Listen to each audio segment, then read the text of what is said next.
Ever walked down the bread aisle and thought, come on, it's just bread. How complicated can it be? Well, hold on to your sandwich, because the truth about white bread and whole wheat might just blow your mind. One of these loaves has been called the healthy choice for decades, but what if that's not the full story? Today we're slicing into the real differences between white and whole wheat bread. And trust me, by the end of this video, you'll never look at your toast the same way again. Hey everyone, welcome back to Consumer's Choice Top 5, where we break down everyday choices so you can make smarter decisions without the fluff. Today's episode is a bread showdown for the ages. We're comparing white bread versus whole wheat on everything that matters: nutrition, cost and shelf life, common myths, health impact. And finally, we'll give you the verdict: which one actually deserves a spot in your kitchen. Before we can even begin to compare a slice of fluffy white to a hearty slice of whole wheat, we need to rewind the tape. No, not just a few years. Let's go back centuries. For most of human history, bread was a dense, rustic affair. Think coarse stone-ground flours that use the entire grain. It was the literal staff of life. White flour existed, but it was a symbol of extreme luxury, reserved for royalty and the ultra-wealthy, because producing it required painstakingly sifting the flour by hand to remove the darker, coarser bits. It was a status symbol few could afford. Then, boom. The Industrial Revolution changed everything. The invention of industrial steel roller mills in the late 19th century was a game-changer. Unlike old stone grinders that crushed the whole kernel together, these new, highly efficient machines could shear off the outer layers of the wheat berry with surgical precision, separating the components on a massive scale. Suddenly, the pillowy, pure white bread that was once the exclusive domain of the rich became affordable and available to the masses. It became the ultimate symbol of modernity and progress. It was seen as more pure, clean, and sophisticated. In this new industrial age, the dark, dense loaves of the past were quickly stigmatized, seen as peasant food, a relic of a poorer, less civilized time. So what exactly was being discarded in this quest for white bread? To understand that, we need a quick anatomy lesson on the OG, the whole wheat kernel. Think of it as a tiny nutritional powerhouse made of three distinct parts. Your bread with all the toppings still on is a perfect way to put it. First, you have the bran. This is the tough, fiber-rich outer layer, like the kernel's protective armor. It's loaded with B vitamins, minerals, and most importantly, dietary fiber. Then, nestled inside, is the germ. This is the embryo of the seed, the part that would sprout into a new wheat plant. It's a concentrated core of nutrients, packed with healthy fats, vitamin E, and even more B vitamins. It's the life force of the grain. And finally, you have the endosperm. This is the biggest part of the kernel, the starchy food supply for the germ. It's mostly carbohydrates with a bit of protein. Now, when you make classic white flour, you are systematically stripping away and discarding both the bran and the germ. All that's left is the starchy endosperm. This process gives you that desirable soft texture and a longer shelf life, because the oils in the germ can go rancid, but it comes at a staggering nutritional cost. We're talking about removing roughly 80% of the fiber, along with a huge portion of the vitamins and minerals that the whole grain provides. This wasn't just a minor dietary tweak, it had catastrophic public health consequences. In the early 20th century, as refined white bread and flour became staples, doctors began seeing terrifying epidemics of deficiency diseases. Conditions like beriberi, caused by a lack of vitamin B1, and pellagra from a lack of vitamin B3, surged through populations that had switched to a refined grain diet. People were suffering from nerve damage, dementia, and even death, all linked back to their modern bread. The crisis became so undeniable that by the 1940s, the US government mandated a solution: enrichment. This new policy required manufacturers to add a few of the lost nutrients back into the processed white flour. Specifically, they were required to add back thiamine, niacin, riboflavin, and iron.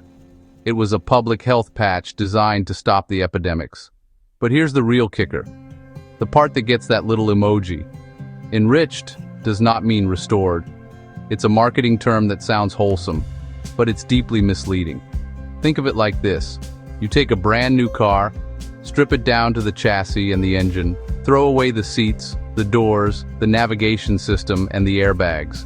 Then, you bolt the steering wheel back on and sell it as an enhanced vehicle. That's enrichment.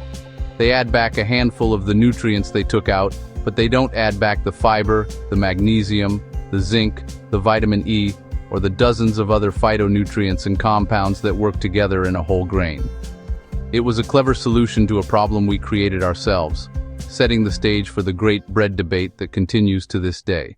All right, the pleasantries are over. It's time for the main event, the nutritional showdown.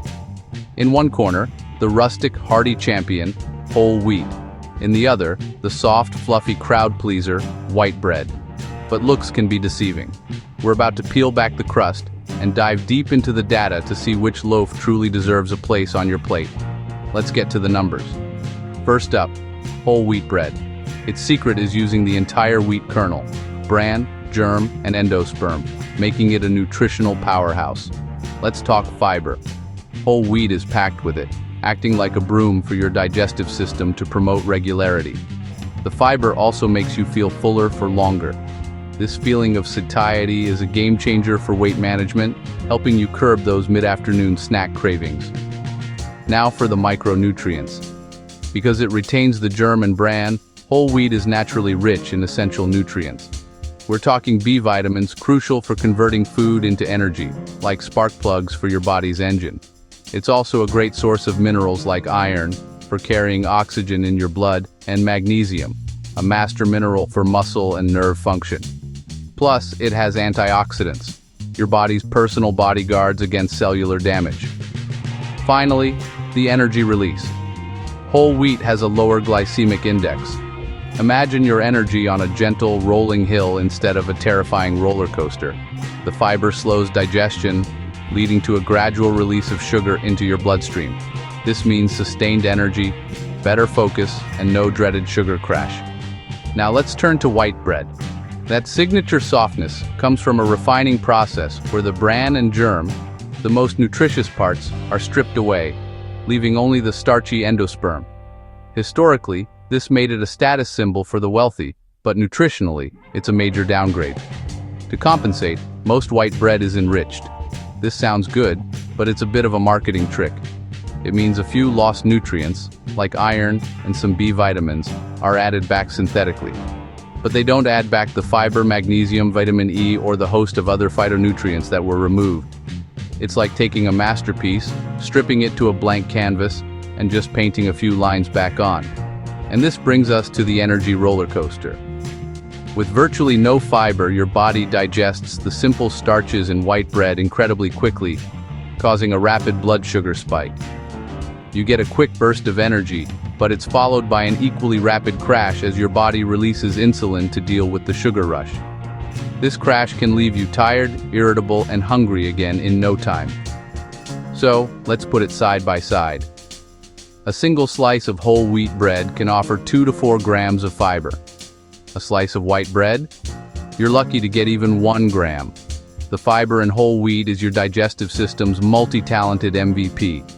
It's the personal trainer that keeps things moving, the bouncer that controls blood sugar spikes, and the satisfying meal that keeps you full.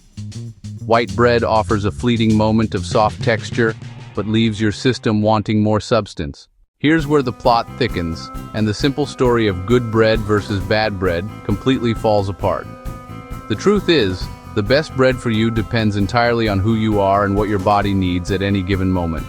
It's a fascinating tale of nutrition, timing, and personal biology.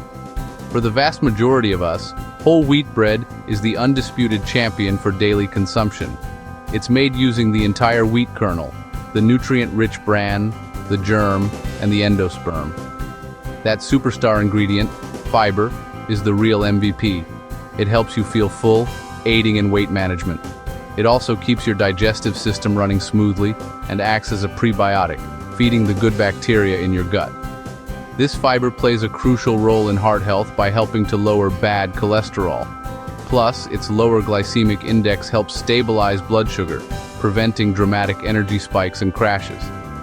But, and this is a plot twist worthy of a blockbuster movie, There are specific scenarios where our so-called villain, white bread, actually becomes the hero. Take an endurance athlete or a power lifter. In the hour before intense exercise, they need fuel. White bread, with its simple carbohydrates, is the perfect tool. It's digested quickly, delivering a rapid surge of glucose straight to the muscles for immediate energy. Fueling up with high-fiber whole wheat right before a race could be a disaster. The slow digestion can cause cramps and bloating when you need your body to be firing on all cylinders. And it's not just about athletic performance. For individuals with sensitive digestive systems, like those with IBS or Crohn's disease, high fiber can be an irritant during a flare-up. In these cases, a doctor might recommend a low-fiber diet to give the digestive system a rest. Here, white bread, being gentle and easy to digest, becomes a source of comfort and sustenance. It's a powerful reminder that healthy isn't a one-size-fits-all label. So, it's not a simple case of good versus evil. It's about context. Think of whole wheat bread as your reliable daily driver, building long-term health. White bread is a specialized tool, a scalpel for specific, time-sensitive tasks.